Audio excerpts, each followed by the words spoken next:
Cinderella की जादुई makeup kit. एक गांव में सिंड्रेला नाम की एक छोटी सी लड़की पिता कमलेश और माँ सुमन के साथ रहती थी। सिंड्रेला के पिता गांव के सरपंच थे और उसकी माँ एक पढ़ी लिखी एक घरेलू महिला थी। सिंड्रेला की आंखें भूरी, लंबे लंबे सुनहरे बाल, गोल चेहरा था, जिस वजह से वो बहुत ही खूबसूरत और आकर्षक लगती थी।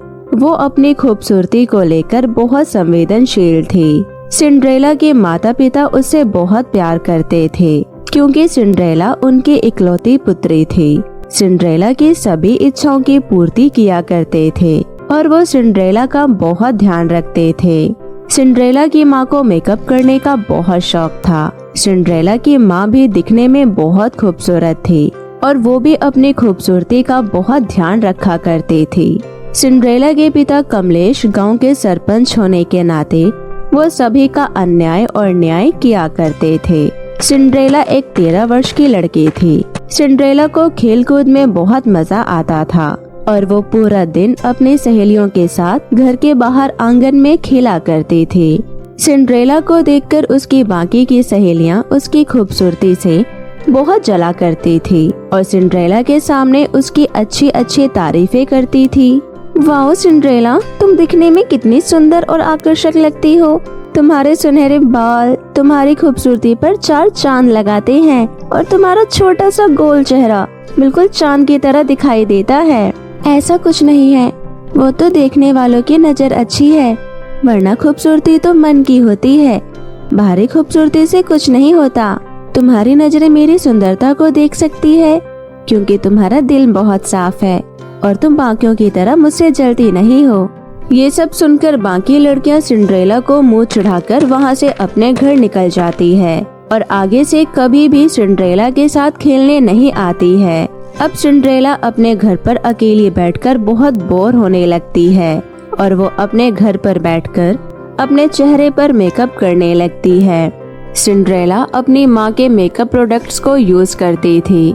सिंड्रेला को मेकअप करना बहुत पसंद था और वो अपने बालों से नए नए हेयर स्टाइल बनाती रहती थी। एक दिन सिंड्रेला बाजार से मेकअप के कुछ प्रोडक्ट खरीदने की सोचती है। सिंड्रेला को मेकअप प्रोडक्ट की कोई भी जानकारी नहीं थी, इसलिए वो अपनी माँ से कहती है, माँ, मुझे अपने लिए बाजार से कुछ मेकअप के प्रोडक्ट खरीदने हैं, क्या आप मेरे साथ बाजार चलोगी? क्यों नहीं मेरी प्यारी बेटी, मैं तुम्हारे साथ बाजार जरूर चलूंगी, परंतु उससे पहले मैं घर का सामान देख लेती हूँ। जो सामान खत्म हो गया है हम वो सामान भी बाजार से ले आएंगे, तुम जरा यहीं रुको। सिंड्रेला अपनी माँ का इंतजार कर रही होती है और मन ही मन सोचती है, आज तो मैं बाजार जाकर अपने लिए बहुत सारा मेकअप का सामान खरीदूंगी और उसे लगाकर बहुत सुंदर दिखूंगी। चलो सिंड्रेला बेटी, अब हम चलते हैं। सिंड्रेला अपनी माँ के साथ बाजार जाकर मेकअप के प्रोडक्ट खरीदती है। क्योंकि सिंड्रेला भी बहुत छोटी थी तो उसे प्रोडक्ट नहीं लेना आता था। सिंड्रेला की माँ अपने लिए प्रोडक्ट खरीद लेती है। सिंड्रेला सोचती है कि वो अपनी माँ के मेकअप प्रोडक्ट यूज करेगी।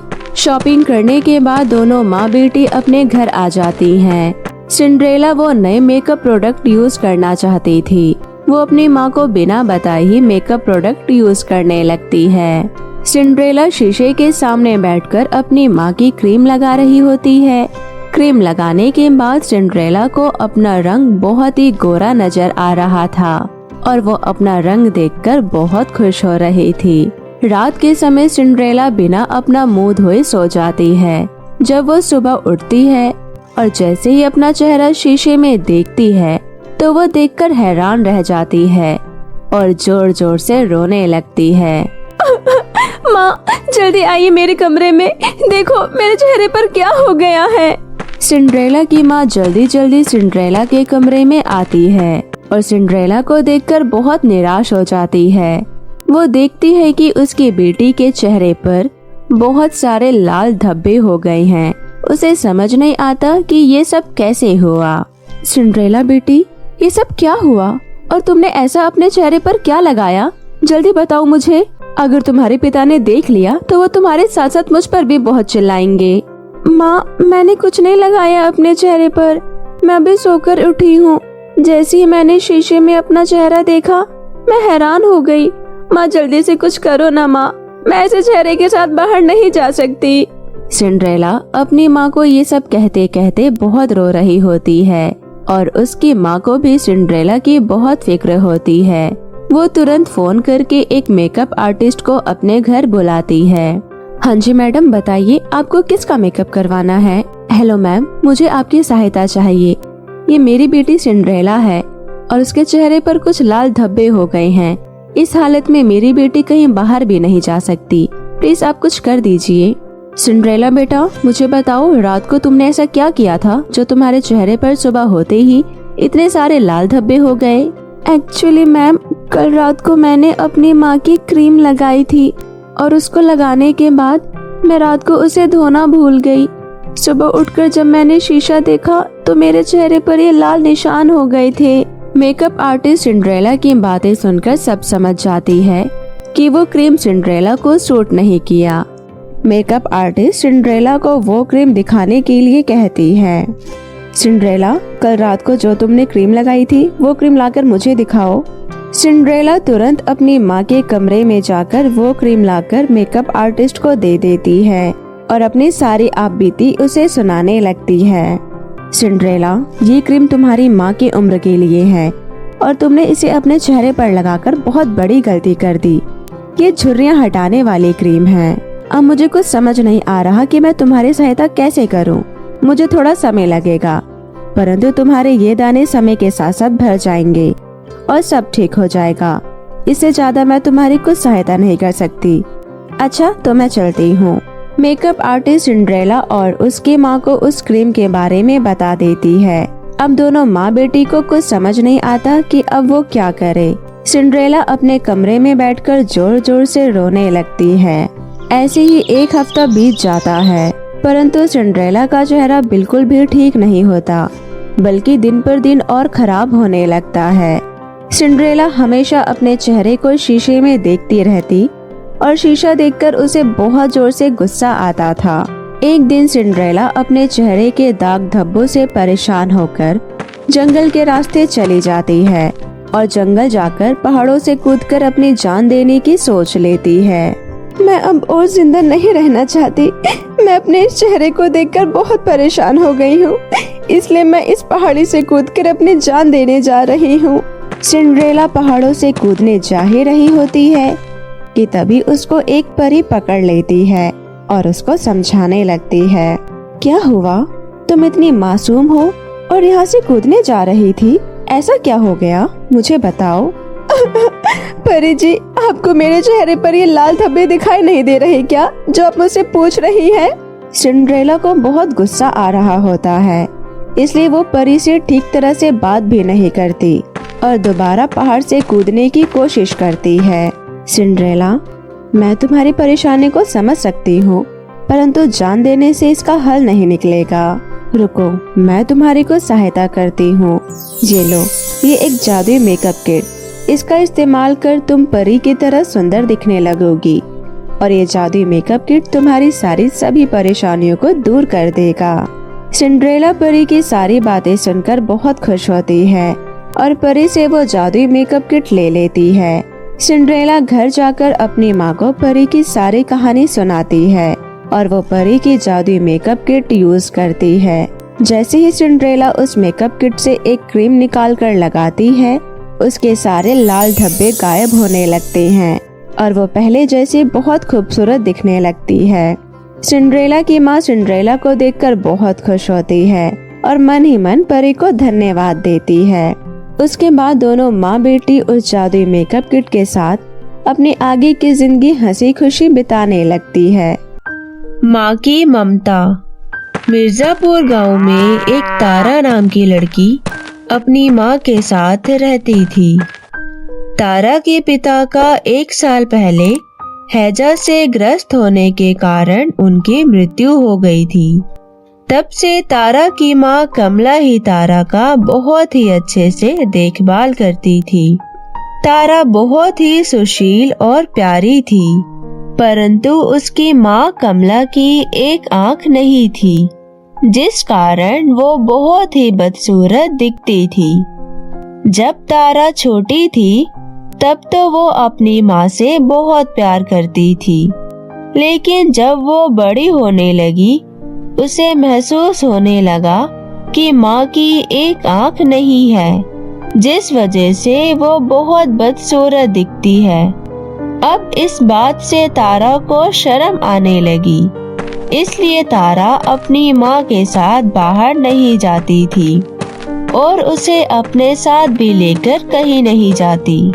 उसे लगता था कि अगर वो कहीं अपनी माँ को साथ लेकर बाहर गई तो उसके दोस्त उसे चिढ़ाएंगे। इसी वजह से तारा अपनी माँ को भला बुरा कहती थी। तुम्हारी एक आँख नहीं है और तुम्हारी शक्ल भी अच्छी नहीं है, तुम बिल्कुल अच्छी नहीं दिखती हो। मेरे दोस्तों की माएँ कितनी सुंदर है, तुम मेरी माँ नहीं हो सकती। कमला बेचारी अपनी बेटी तारा की ऐसी बातें सुनकर और उसकी सोच देखकर बहुत दुखी हो जाती है। ऐसे ही एक दिन तारा अपने खाने का डब्बा लिए बगैर ही स्कूल आ जाती है। तारा भूखी ना रहे इसलिए कमला उसे खाने का डब्बा देने उसके स्कूल जाती है। अचानक अपनी माँ को स्कूल में देखकर तारा को अपने दोस्तों के सामने बेइज्जती महसूस होती है और उसे अपनी माँ पर बहुत गुस्सा आता है। फिर वो घर जाकर अपनी माँ को गुस्से से बोलती है, माँ, मैंने कितनी बार कहा है तुम मेरे स्कूल में मत आया करो। तुम क्यों आई स्कूल में?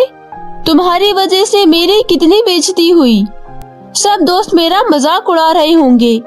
इस बेइज्जती से तो भूखा रहना ही अच्छा था। मुझे माफ कर दो बेटी, मैं फिर कभी तुम्हारे दोस्तों के सामने नहीं आऊंगी। इतना बोलकर कमला दुखी होकर रोने लगती है। लेकिन फिर भी कमला अपनी बेटी तारा का बहुत ध्यान रखती है और जिंदगी में उसे कभी किसी चीज की कमी होने नहीं देती। ऐसे ही दिन बीतते गए। अब तारा बड़ी हो चुकी थी और अब तारा अपनी माँ का ज्यादा तिरस्कार करने लगी। हर वक्त माँ की बेइज्जती करती। सबका गुस्सा वो माँ पर ही निकाल देती थी। तारा की माँ बेचारी चुपचाप से सब कुछ बर्दाश्त करती है और मन ही मन में बहुत दुखी होती है। फिर एक दिन तारा अचानक अपनी माँ को बोलती है, मुझे तुम्हारे साथ रहना पसंद नहीं है। अब मैं रोज रोज तुम्हारा बदसूरत चेहरा नहीं देख सकती, इसलिए मैं ये घर छोड़कर जा रही हूँ। तारा की ये बात सुनकर कमला रोते हुए कहती है, बेटी तारा, ऐसा मत कहो। तुम अगर मुझे छोड़कर चली जाओगी तो मैं अकेले जीकर क्या करूँगी। तुम बहुत बुरी हो, तुम्हारी शक्ल बिल्कुल अच्छी नहीं है। तुम्हारी वजह से मैं अब और बेइज्जत नहीं हो सकती। कमला के लाख रोकने पर भी तारा नहीं रुकती और घर छोड़कर चली जाती है और केशव नाम के लड़के से शादी करके रहने लगती है। इधर बेचारी कमला वो बहुत बूढ़ी हो चुकी थी और अकेले जिंदगी गुजार रही होती है। ऐसे ही कुछ वक्त गुजरता है। फिर एक दिन तारा के घर एक डाकिया आता है और तारा का दरवाजा खटखटाता है। तारा दरवाजा खोलकर देखती है तो गांव का एक डाकिया हाथ में एक चिट्ठी लिए खड़ा था। वो डाकिया तारा से बोलता है, तारा, तुम्हारी माँ अब इस दुनिया में नहीं रही। आखिर समय में वह तुम्हारे लिए एक चिट्ठी छोड़कर गई है। यह रही वह चिट्ठी। चिट्ठी तारा के हाथ में देकर डाकिया वहाँ से चला जाता है। ये खबर सुनकर तारा थोड़ी दुखी होती है और फिर तारा अपनी माँ की चिट्ठी खोलकर पढ़ने लगती है। उसमें लिखा होता है, बेटी तारा, मेरी आँख ना होने की वजह से तुम्हारी जिंदगी भर बेइज्जती होती रही। इसका मुझे बहुत दुख है और आज मैं तुम्हें एक बात बता रही हूँ जो मैंने तुम्हें पहले कभी नहीं बताया। तारा, जब तुम छोटी थी ना और बाहर खेल रही थी तो खेलते खेलते तुम गिर गई और तुम्हारी आंख में चोट लग गई। फिर मैं तुम्हें हॉस्पिटल लेकर गई तो डॉक्टर ने कहा तुम्हारी बेटी की एक आंख खराब हो गई है। अब इसका एक ही हल है कि कोई अपनी एक आंख इसे दे दे। मैंने जरा भी वक्त जाया ना करके तुम्हें अपनी आंख दे दी ताकि तुम्हें जीवन भर कोई तकलीफ और बेइज्जती ना हो। उस दिन मेरी एक आंख निकालकर तुम्हें दे दी गई और उस दिन से मेरी एक आंख नहीं है। तब से मेरी शक्ल अच्छी नहीं दिखती। बेटी, मैं तुम्हें एक बात बताना चाहूंगी। माँ बदसूरत और अंधी हो सकती है, लेकिन माँ कभी बुरी नहीं हो सकती। ये बात की खबर लगते ही तारा फूट फूट कर रोने लगी। उसके प्रायश्चित की कोई सीमा नहीं रही। अब तारा को माँ से मिलने की बड़ी तमन्ना हो रही थी। वो अपनी माँ से दिल से माफी मांगना चाहती थी, पर अब बहुत देर हो चुकी थी। वो जिंदगी भर इस बात से पछताती रही। काश मैं माँ से एक बार मिल पाती और दो प्यार भरे शब्द बोल पाती। माँ, तुम क्यों चली गई? मुझे माफ कर दो माँ। तारा बहुत पछताती है और माँ से दो प्यार भरे शब्द बोलना चाहती है, जिसे सुनने के लिए जिंदगी भर माँ के कान तरस गए थे। पर अब पछतावे के अलावा तारा के पास और कोई दूसरा चारा नहीं बचता। तो मेरे प्यारे दोस्तों, इस कहानी से हमें ये सीख मिलती है कि दुनिया में सब कुछ मिल सकता है, लेकिन माँ की ममता और प्यार दोबारा नहीं मिल सकता। तो कैसी लगी आपको माँ की ममता की कहानी? हमें कमेंट करके जरूर बताएं और अपने दोस्तों के साथ भी शेयर करें। और यदि आपने हमारे चैनल मिनी एंजल टीवी को अब तक सब्सक्राइब नहीं किया है तो जल्दी से लाल बटन दबाकर हमारे चैनल को अभी सब्सक्राइब कर लें। धन्यवाद।